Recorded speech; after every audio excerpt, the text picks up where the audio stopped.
at the end of the war, everybody understood the plight of the Jews after the suffering of the Jews and the death of 6 million Jews in the Holocaust, probably a fourth of them being children. The heart of the nations went out to them. But Britain decided to hold to the restrictions of that white paper. No immigration, no land purchases. And so the Jews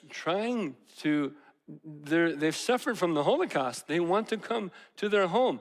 The British set up a blockade and would take any ships containing Jews and bring them to Cyprus, set them up in camps, internment camps.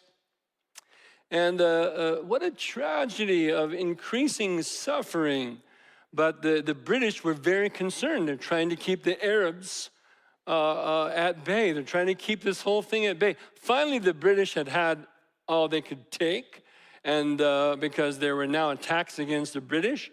And so the British finally went to the United Nations, of course, newly formed United Nations, and handed the whole thing over to them. So in the fall of 1947, November, they voted to partition, this was their solution, to partition the land of Palestine, to give Israel a distinct area and the Arabs a distinct area. Arabs living in one area would be removed. Jews living in that area would be removed and partitioned. The vote was 33-13 in favor. The United States, of course, was in favor, and the Soviet Union was greatly in favor, interestingly. And by the way, when Israel first declared themselves to be a nation in May 14, 1948, the first two nations to recognize Israel as a state were, number one, United States. Number two, Soviet Union. Now, why was Stalin so keen on approving? Because many of these kibbutz, the kibbutzim, were socialistic, you might say, in nature. In the sense that they believed a kibbutz would hold all things in common. There would not be private ownership. The kibbutz would be a commune of people holding all things in common and everyone working together for the common good. And it sounded a lot like socialism. And because a lot of these came from socialistic countries and thought that they could perhaps improve and make an ideal type of socialism. So Stalin thought this was a wonderful thing and wanted to support, hoping that the whole nation, after it formed, would be, of course, socialist. But he was quickly disappointed because he discovered then that Israel was going to be the democracy that it has now turned out to be, and so they eventually reversed course. But back to our story. So now the United Nations voted 33-13 to partition the land.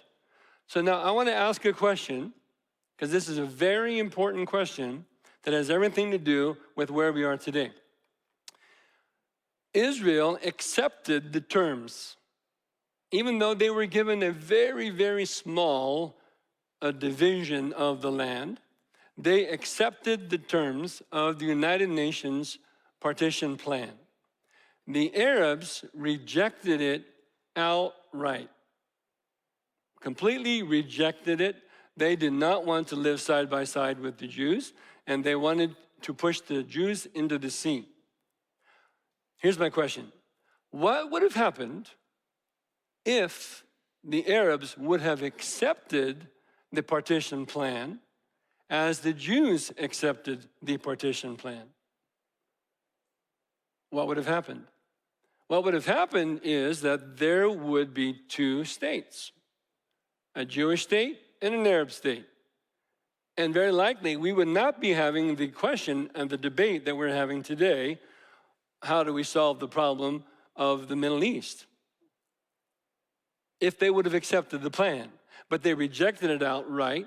And so therefore, Britain now departing because they've handed the whole thing to the United Nations.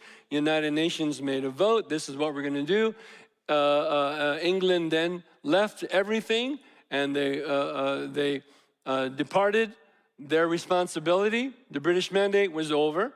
And so therefore, David Ben-Gurion, on the night before the Sabbath, went on to the national radio and broadcast around the world the declaration on May 14th, 1948, that a new nation was born that was going to be called Israel.